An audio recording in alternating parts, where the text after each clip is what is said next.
want to talk about extended family and kind of the inspiration behind the series. I know that one of the producers for the show is actually the actual owner of the Boston Celtics. Are you two friends? Did that have any influence to the creation of the series at all? He and I were acquainted before we didn't hang out. We weren't friends, but we had seen each other at some various events in Boston, some charity events that we were both in support of.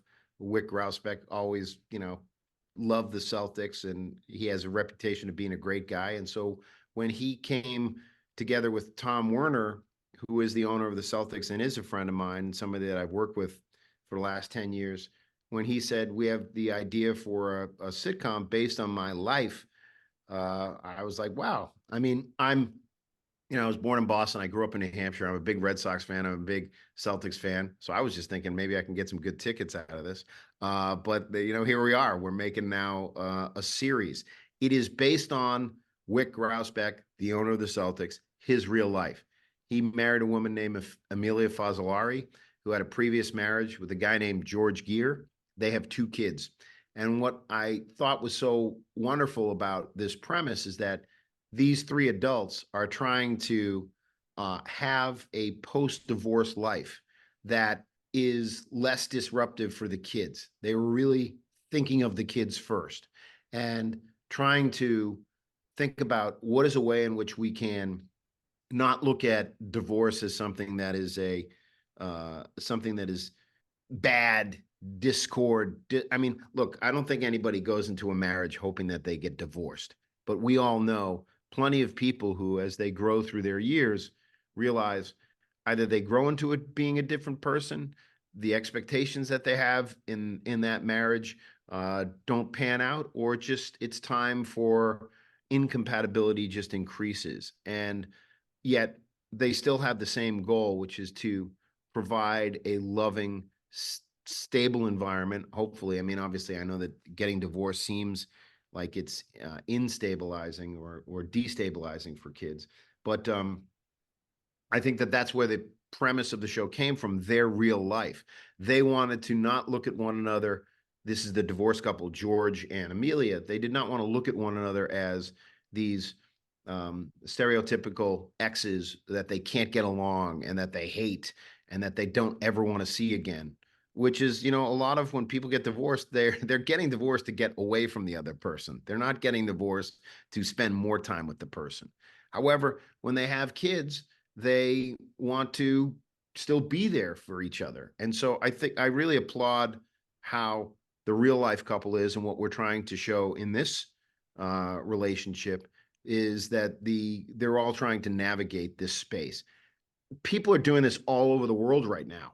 And it shouldn't necessarily be that just because, one guy used to be married to a woman and another guy is coming in, that these two guys should hate each other. And that's what we're trying to, that doesn't mean they have to be best friends, but they do have to, rise above what I think are their initial instincts to not want to get to know one another for the good of the kids.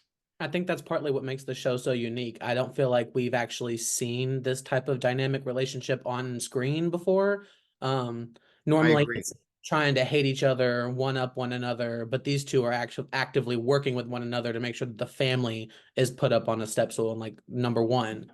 Kate, I have to say thank you for pointing that out. That is also one of the challenges, right? And so when you're doing any television story, drama is about conflict. One person wants something, the other person or there is an obstacle put in that person's way.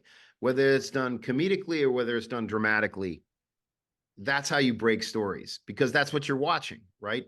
Oh, the person locked their keys in the house. How are they going to get in the house? Are they going to call somebody? Are they going to break the window? Are they going to call the friend that they don't know, that they used to be friends with, who used to have the spare key, but they fell out with the friend? Hey, this sounds like a great episode right now, or the premise for what one. But one of the things that we found is that in a and so in a workplace comedy, you could have people in conflict because they're not family, they're not blood. Their goal isn't to necessarily get along. They're vying for, think about Succession, right? They're vying for power.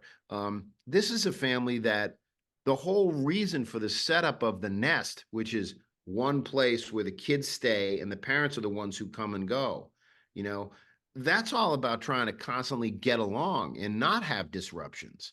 And when you're divorced, oftentimes what people, I've been with my wife for 24 years, but and my parents are still married, but I know plenty of folks obviously who are divorced, and they can't wait to not have to talk to their ex. But this is a situation where people are trying to acknowledge that they should no longer be married, yet they want to make all of this work. The only reason they're in this situation is to make it less disruptive for the kids.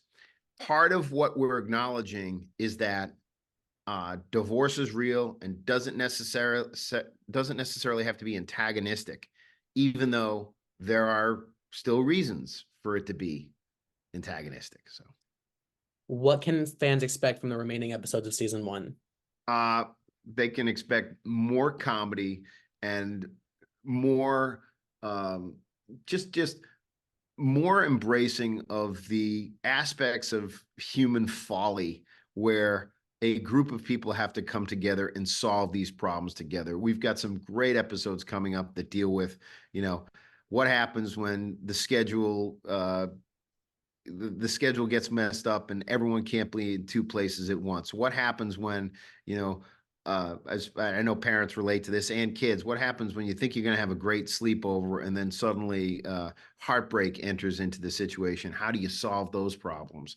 And then we've got a great St. Patrick's Day episode where we tackle what happens when people treat Irish Americans in a fashion that sort of only focuses on the fact that they like to drink whiskey. I do want to touch base with this being the second series that you've created. What were some of the biggest challenges for you when getting this show off the ground? It's interesting. I co-created a show way back in '99 that that I was not the showrunner of, and then I created Survivor's Remorse, and then I was a showrunner on a show called Heels, which was on Stars for a couple of years. That was a drama, but Michael Waldron created that show.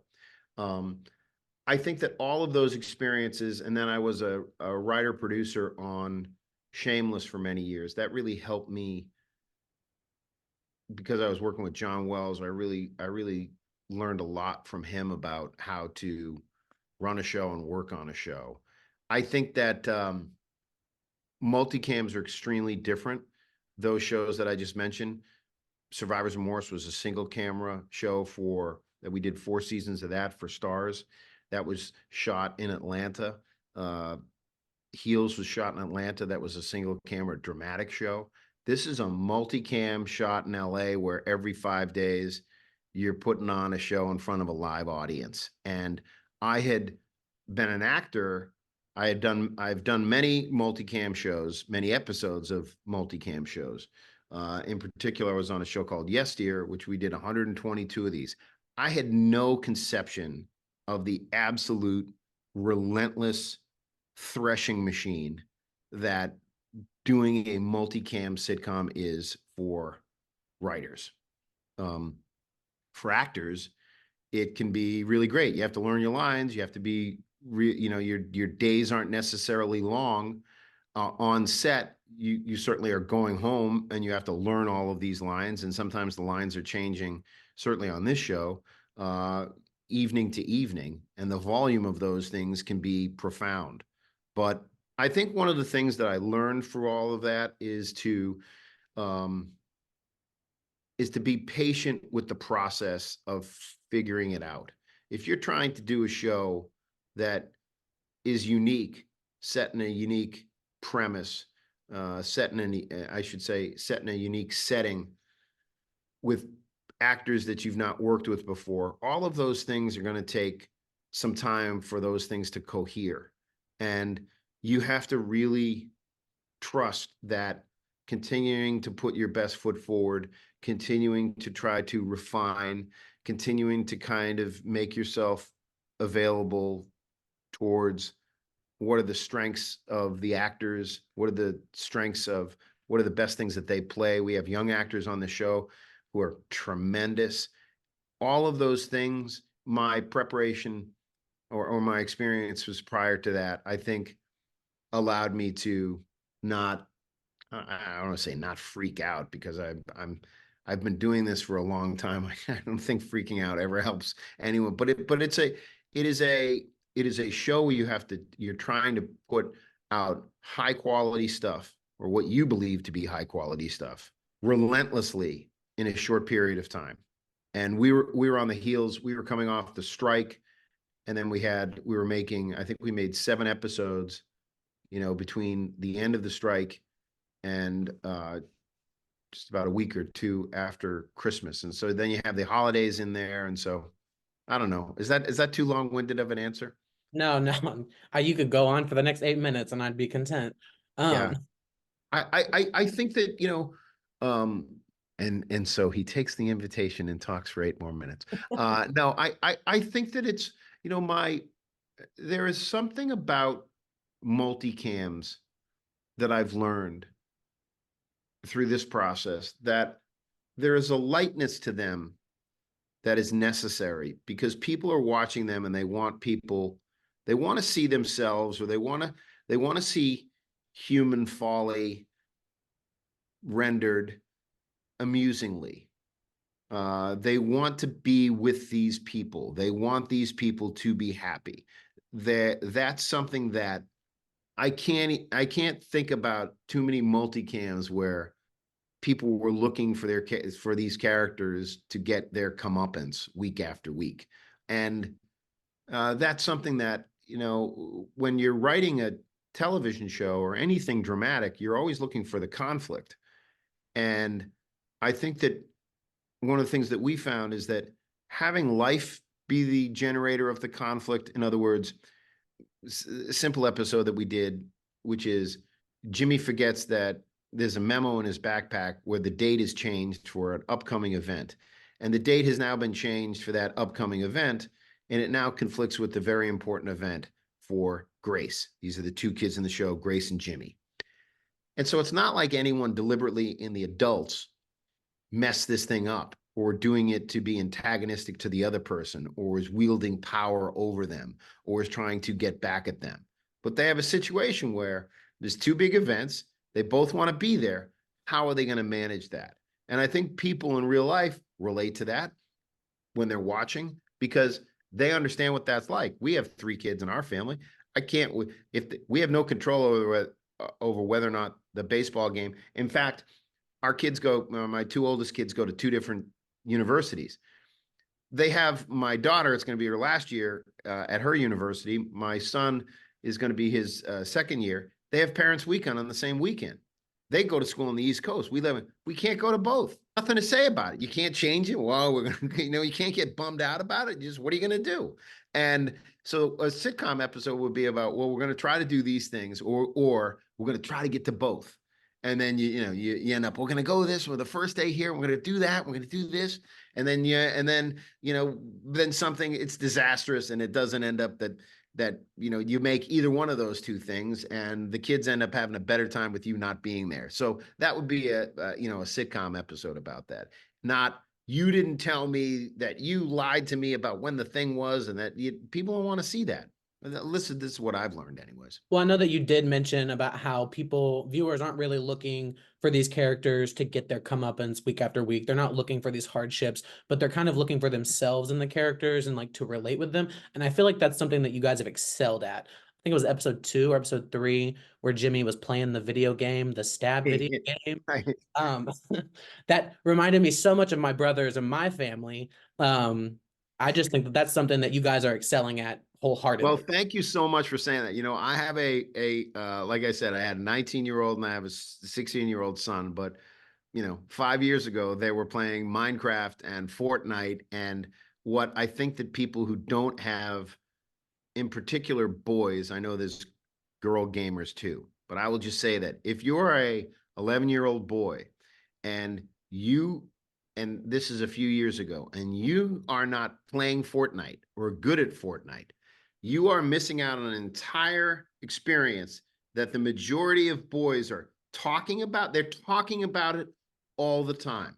And if you're not good at it, it's no different than, if you're good at baseball, if you're good at basketball, or you're good at playing the guitar, or you're good at playing the trumpet, or whatever. You are deciding that this game that everyone plays, you've either got parents who say you can't play that, which again, you as a parent are deliberately removing your child from a thing that everyone else is doing. And I have no criticism about why parents may or may not do that. It's just a fact that if I was 11 years old and Fortnite existed and my parents didn't let me play it, I'd be so sad. I'd be so sad. But what's funny is that they're playing these games and you say, okay, they're playing it, let the kid play. And then the Wi-Fi lags or something happens. And I would say to my sons, I was like, why do we have this thing? Why have we allowed you to play this game that is causing you so much frustration? But it was also causing them so much joy. And I have to be honest with you. When they lose the baseball game, when they lose the basketball, you think the car ride home when they've had the bad game, when my daughter, playing soccer or she has a swim, meet that it doesn't go well. It's not like we're riding home in the car and we're so happy that it didn't go well. It's just, I think that there is the thing about the video games is it's something that all parents have to deal with now. It is what it is. And I can see why people don't want their kids playing them. But I think that ultimately, I'm not necessarily talking about like these like some of the, as we talk about in the show, some of the violence in these games, that you just have to have moderation in these things.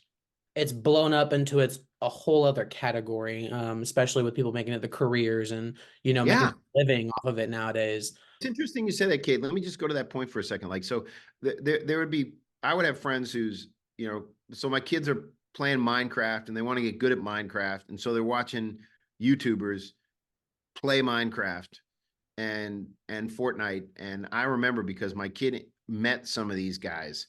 This one guy, Preston, and he was, and this other guy, Bayesian Canadian. I didn't know. I mean, I knew that he was watching it. It was like me meeting Tom Brady or Larry Bird. I mean, people say, like, why are they watching YouTube videos of them gamers playing these games?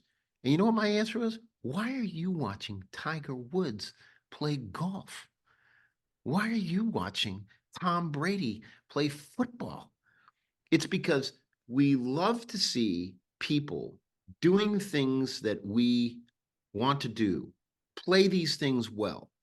And kids in particular want to watch these YouTubers play these games so they can pick up tips on how to play it better themselves. It's elementary to me. People don't think about it that way. Honestly, that's a good aspect that people need to think about and that adults really don't. I mean, they just see it as children wasting their day online, Exactly. You'd be like, not being no, outside. everyone plays this game, right? Oh, you're going to go out and play golf? Right. Can fans expect to see you make a guest appearance this season or maybe season two? Not this season, but yeah, I desperately want to. But look, I'm a savvy old veteran, or at least in some aspects, I shouldn't say savvy. I'm a greedy old veteran that I'm not gonna show up until I'm a family member. So I'm gonna make myself somehow an extended family member of this family, because if you create yourself a character, I learned this from Glee. If you're the kid's dad, you got to be showing up at some of these things. If you're just the kid's friend, they'll kill you off. For you, is there anything that you've learned from this experience that you hope to utilize in your future projects? I mean, so many, so many. I mean, learned, reminded of. I think that I think that the multicam process is relentless. It is a relentless grind for everyone. But one of the things I've learned about this show in particular is that when Jon Cryer and Donald Faison and Abigail Spencer are all trying to team up against the world and help one another, it's a better energy for them than to be angry and antagonistic with one another. So I think if we're lucky enough to get a second season, I think you'll see in the later episodes of this season that having people come together to solve a problem and get over an obstacle together is really one of the best things about being in a family. You know, I know that, in my family, if anybody in my extended family, and I have a lot of cousins on both sides of my family and uncles and aunts, if anybody needs to send up the bat signal, then everybody is there for that person to do, even in thought and prayer, but also in action and doing whatever they can to help. And so that's what we like to think about families. We like to think about, family as people who are there for you no matter what, even if you haven't spoken to your cousin, for some time, if they need your help and your mom reaches out. And, everyone who talks to their mother and their father, and they talk about how's the uncles, how the aunts. I have my father comes from a family of 7 siblings. My mother comes from a family of 4 siblings. And then I come from a family of 4. And so there's a lot of people to keep track of, but, that's one of the things I've learned is just like, how do you tell stories about, the family against the world, or just not against the world, but the family in the world, and just how do you solve problems? And I think one of the things about the video game thing in particular is that if you just seeing just seeing Julia absolutely flip out and rip the router out of the wall, I think for any mom who's done that, I think that when they're able to laugh at the kid coming out and going, "What the hell? Wi-Fi's down? What the heck's going on?" Just to see that portrayed on television, you realize, oh, we're not crazy in our house. This is going on in everyone's house, and maybe we should have a conversation about how to deal with this. That's what I think is fun.